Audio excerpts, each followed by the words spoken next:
Hi guys, welcome back to my channel London Dreams. कैसे हो आप सब?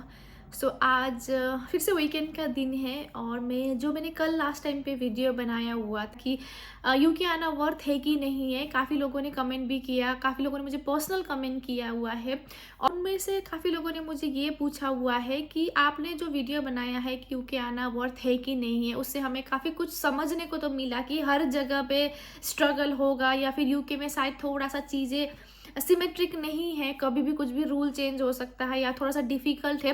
तो आपके हिसाब से कहाँ जाना सबसे बेस्ट रहेगा? क्योंकि आप एक्सपीरियंस्ड हो, आप यूट्यूब वीडियो बनाते हो, आपने काफ़ी लोगों को देखा भी होगा, तो आपको क्या लगता है? तो आप लोगों को बता दूँ, देखो इस जो सवाल होते हैं ना, ये बहुत पर्सनल टाइप के होते हैं क्योंकि हो सकता है मुझे यूके ही आना हो, किसी और को हो सकता है कहीं और देश जाना हो, किसी को ये हो सकता है कि नहीं यूके के जो वाइब्स लोगों को पसंद आता है, लोगों ने देखा होता है कि हाँ यूके में ऐसा है। बहुत सारे सवाल होते हैं, किसी को होता है किसी पैसे कमाने से मतलब है बट पाउंड का रेट बहुत ज़्यादा है, तो क्या पता शायद अगर यूके गए कुछ टाइम अगर मिल जाए तो वहाँ पे ज़्यादा कमाई हो सकता है।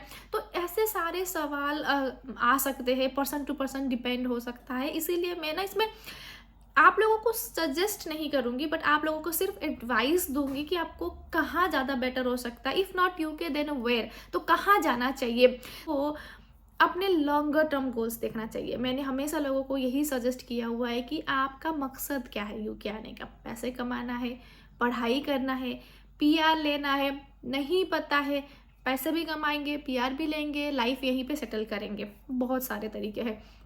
तो उस केसेस में अगर आप देखो तो यूके में थोड़ा-सा स्ट्रगल ज़्यादा है, जो कि आपको भी पता है। यहाँ पे सिर्फ स्किल वर्कर वीज़ा जिसके पास होता है, जब वो इंसान 5 साल रहता है, तब जाके आपको पीआर का रूट खुलता है। ऑन द अदर साइड अगर आप कनाडा देखते हो, अगर आप ऑस्ट्रेलिया देखते हो या फिर किसी दूसरे यूरोपियन कंट्री को देखते हो, तो वहाँ पे जो ईयर आप उस कंट्री में आ जाते हो, इंसर्ट करते हो, तो वहाँ से आपका टाइमलाइन शुरू होता है। जैसे कनाडा में भी क्या है कि आप अगर रीजनल एरिया में जाते हो, वहाँ पे आपने पढ़ाई करी होती है, उसके आपके पॉइंट्स काउंट होते हैं। आप कौन सी जॉब करते हो, उसके पॉइंट्स काउंट होता है। आपने कहाँ से डिग्री ली हुई है, अगर आपने 1 साल की डिग्री ऑलरेडी ली है, वो पॉइंट काउंट होता है। कोई आपके रिश्तेदार वहाँ है कि नहीं है, वो पॉइंट्स काउंट होता है, क्योंकि उनको उनके जितने भी डिफरेंट एरियाज़ है वहाँ पे पॉपुलेशन चाहिए, तो उस हिसाब से उन्होंने रूल बनाया हुआ है। ऑस्ट्रेलिया में भी ऐसा ही पॉइंट बेस्ड सिस्टम है।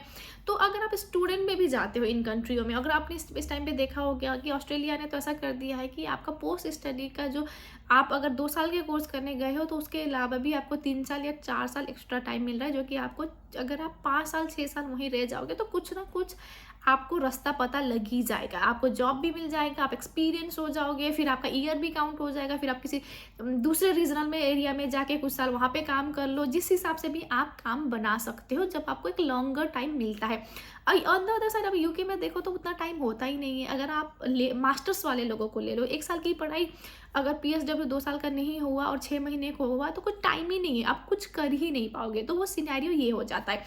तो अगर आप यूके नहीं, तो मैं सजेस्ट करूँगी कि आप या तो कनाडा देखो, या तो ऑस्ट्रेलिया देखो, या तो फिर किसी दूसरे कंट्री देखो। और ये ही 3 ऑप्शन है। अगर आप दूसरे कंट्री में कहाँ, तो यूरोपियन के जैसे दूसरे यूरोपियन कंट्री में भी मुझे डेनमार्क मुझे ऐसा लगता है कि आप डाइवर्स हो जाता है, क्योंकि happiest place country in the world बोला जाता है। मैंने डेनमार्क बेस्ड इंडस्ट्री में भी काम किया है, मुझे लगता है कि उन कंपनियों के जैसा या उनके तरह के लोग से ज़्यादा बेस्ट लोग कहीं पे हो ही नहीं सकते।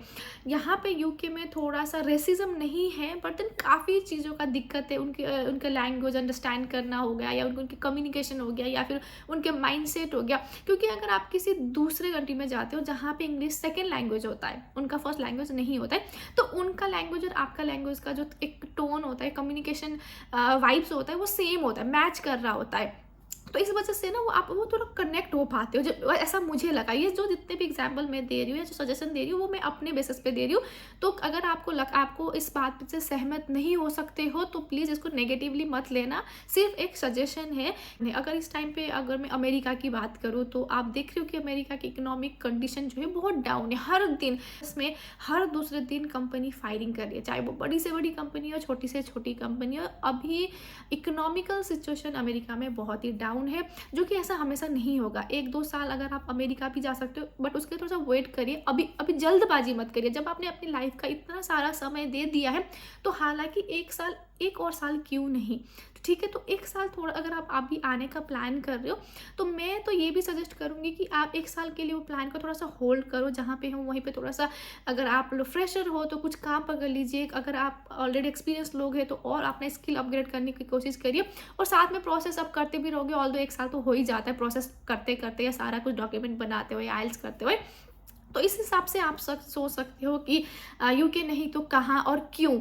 क्यों में मैंने आपको बता दिया कि पीआर के चांसेस बहुत ज़्यादा आपको मिल जाते हैं, फिर आपके पास अपॉर्च्युनिटी ज़्यादा हो जाता है, आपको कल्चरली आपको सूटेबल हो जाता है, एंड मौसम का भी ना बहुत इम्पैक्ट होता है। मैं अपने हर वीडियो में मौसम के बारे में बताती रहती हूँ, और आप देख रहे हो तो मैं एनी टाइम कमरे में ही होती हूँ। जब आपका बाहर बाहर बारिश हो रही है, हर टाइम पे मौसम ग्लूमी है ना, तो वो आपके मेंटल हेल्थ पे भी बहुत इफेक्ट करता है कि आप कहीं बाहर नहीं जा रहे, वहाँ पर धूप मिलती है, आपको मन भी खुला-खुला सा लगता है। अब वेदर ही देख के जाने वाली बात भी होती नहीं है, हमारा तो बहुत लॉन्गर टर्म गोल है कि कहाँ पैसे मिलेंगे, कहाँ पीआर मिलेगा, ताकि हम वो जो ड्रीम्स है वो पूरा कर सके, वो फैसिलिटीज ले सके। तो बट एशिया में भी कितनी जगह, मतलब दुबई में काम करने वाले लोगों का जो मैं लाइफस्टाइल देखती हूँ या उनके वर्क कल्चर देखती हूँ, तो वो भी मुझे अच्छा लगता है। वहाँ तो टैक्स फ्री भी चलता है, तो जितना भी कमा रहे हो सब आपके पास ही है।